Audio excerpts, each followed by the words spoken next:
নমস্কার বন্ধুরা, আমি শাওলি সাউথ গোয়া থেকে। কেমন আছেন আপনারা? নিশ্চয়ই সকলে খুব ভালো আছেন, আর আমরাও ভালো আছি। ওলিজ ওয়ার্ল্ডের আরেকটি নতুন ব্লগে আপনাদের সকলকে স্বাগত জানাই। প্রত্যেক দিন সকালের মতো আজকেও আমি সৃজার টিফিনটা এখানে গুছিয়ে দিচ্ছি। আজকে ওকে দিয়েছিলাম ব্যানানা প্যানকেক আর একটু মিষ্টি দিয়ে দিলাম। ঠিক আছে,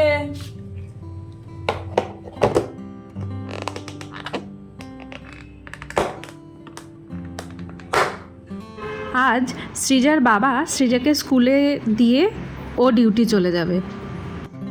তো এখানে সকালটা বেশ ভালোই ঠান্ডা ঠান্ডা থাকে, আর যেহেতু স্কুটিতে যাবে তো ঠান্ডাটা লাগে, সেজন্য আমি ওকে জ্যাকেটটা পরিয়ে দিই। বাই।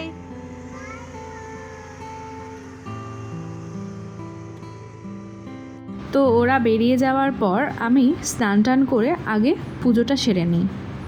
তো এখানে আমি পুজো করতে শুরু করেছি।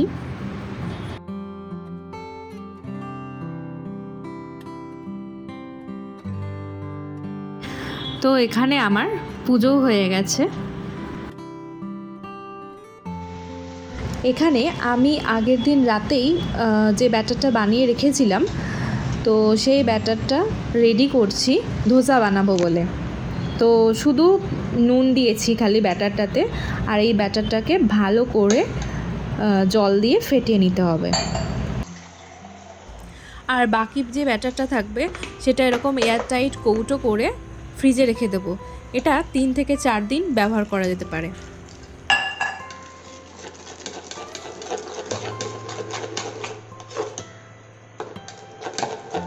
ধোসা বানানোর জন্য যে ব্যাটারটা লাগবে তার থিকনেসটা ঠিক এরকম হবে, এই যে এইরকম। তো এখন আমি নিজের জন্য জলখাবার বানাবো, তাই এখানে একটা প্যান বসিয়ে দিয়েছি, আর প্যানটা গরম হওয়ার পরে দিয়ে দিলাম একটু ধোসা ব্যাটার। তো আজকে আমি আমার নিজের জন্য বানিয়েছি ধোসাটা না খানিকটা আমাদের সরু চাকলির মতো। শুধু পার্থক্য এটাই যে এটাকে চাল ডাল বেটে একসাথে মিশিয়ে রেখে দিতে হয়। তো এই যে ধোসার ওপরে এই যে ফুটো ফুটো জালির মতো এসে গেছে, এটা যখন এসে যাবে তারপরে এরকম ওপর থেকে ঘি দিয়ে দিতে হয়, সাদা তেলও দেওয়া যেতে পারে। তো এই যে আমার ধোসা রেডি। আর আমি আগে থেকেই এই আলুর পুরটা বানিয়ে রেখেছিলাম, তো ওটা মাঝখানে দিলে মশলা ধোসার মতো লাগে। ধোসার ব্যাটারটা আমি আগের দিন রাতে বানিয়ে রেখেছিলাম, তো কিভাবে বানালাম সেটা আপনাদের সাথে শেয়ার করছি। এখানে চাল আর ডাল আমি ভিজিয়ে রেখেছি।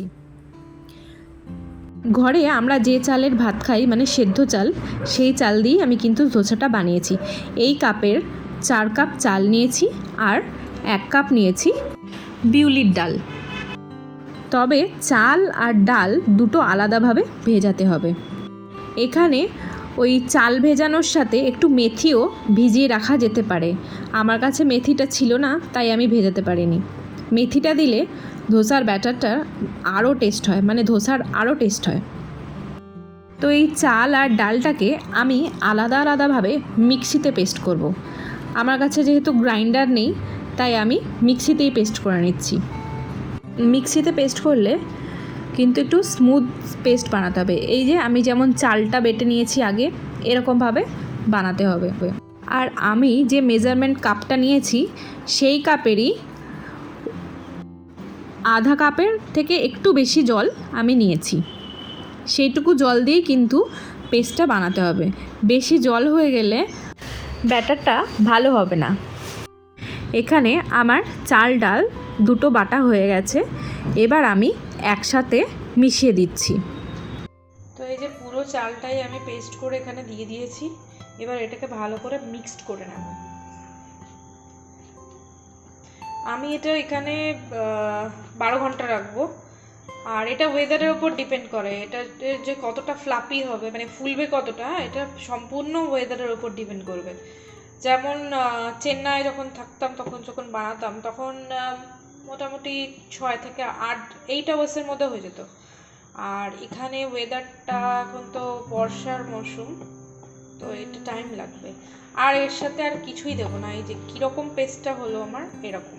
তো যে জায়গাটা নেবেন সেটা অবশ্যই একটু ফাঁকা রাখতে হবে, কেননা এটা ফুলে যাবে কিছু টাইম, মানে যখন আমি এটাকে মানে রেডি হয়ে যাবে তখন এটা ফুলে যাবে, তো সেই জন্য এই জায়গাটা আমি ফাঁকা রাখলাম। আর এটা ভালো করে মিক্সড করে দিলাম। আর এটা এমন একটা জায়গায় রাখবেন যে আর নাড়াচাড়া করার দরকার নেই, আর একদম সাইডে আমি রেখে দিয়েছি আর এই যে ঢাকা দিয়ে দিলাম।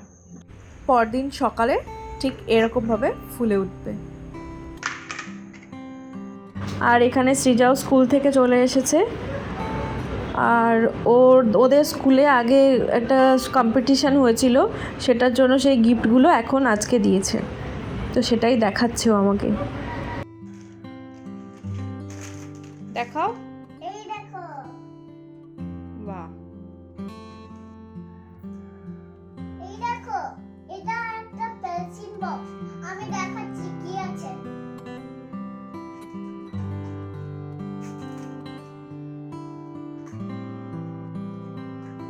একটা এটা আছে,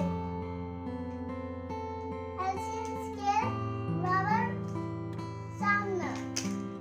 আর একটা আছে হচ্ছে চকলেট। এই এটা কারোর বার্থডে গিফট। আর আচ্ছা, সার্টিফিকেটটা বার করো, নিচে আছে। হ্যাঁ,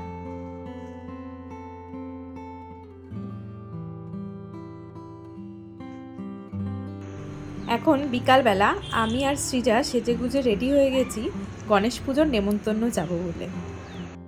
তুমি আমার মা, আমি তোমার মেয়ে, বলো না মা কি পেয়েছো আমার কোলে পেয়ে, মাগো আমার কোলে পেয়ে। যেদিন আমার কোলে এলি প্রথম হলাম মা, আতুর ঘরে শাকটা সেদিন কেউ বাজালো। সন্ধেবেলা যেহেতু আমাদের নেমন্তন্ন ছিল, আর সৃজাকে একটু আগে থেকে রেডি করিয়ে দিয়েছিলাম, আর ও অনেক ছোটাছুটি করছিল, সেজন্য আমি ওকে এভাবে বসিয়ে রেখে গান করাচ্ছিলাম।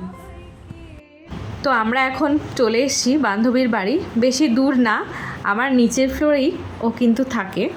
তো এই যে ঠাকুর বসিয়েছে এরকম, আর ওরা যেহেতু মহারাষ্ট্র থেকে, তাই আমাদের যেদিন গণেশ চতুর্থী ওদের সেদিন প্রথম দিনের পুজো হয়।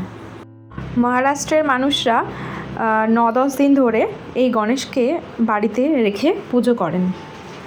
10 দিনের দিন পুজো ওদের শেষ হয়। তো এখানে সন্ধেবেলার এবার আরতি হবে, আর এই যে ঠাকুরকে এইভাবে ওরা ভোগ নিবেদন করে।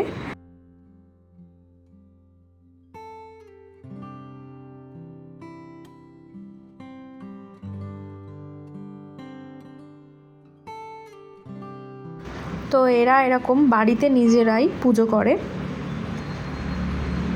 হয়তো কোনো কোনো জায়গায় হয়তো পুরোহিত দিয়েও পুজো করানো হয়, কিন্তু 10 দিনের যে পুজোটা, মানে সবাই তো ঘরে ঠাকুর বসায়, তো সেইভাবে 10 দিনের পুজোটা এরকমভাবেই করে।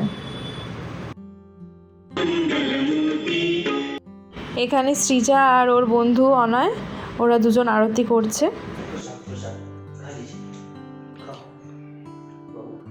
তো পুজোর শেষে এই যে এই দুটিতে খেলতে লেগেছে, আর এদের সব জামা কাপড় চেঞ্জ করে দেওয়া হয়েছে, কেননা ওরা প্রচণ্ড ঘেমে যাচ্ছিল।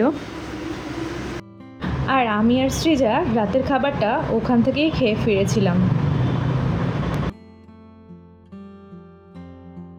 আমার আজকের ব্লগটা কেমন লাগলো জানাবেন, যদি ভালো লেগে থাকে একটা লাইক, কমেন্ট, সাবস্ক্রাইব করবেন। সকলে খুব ভালো থাকবেন, দেখা হচ্ছে পরবর্তী ভিডিওতে।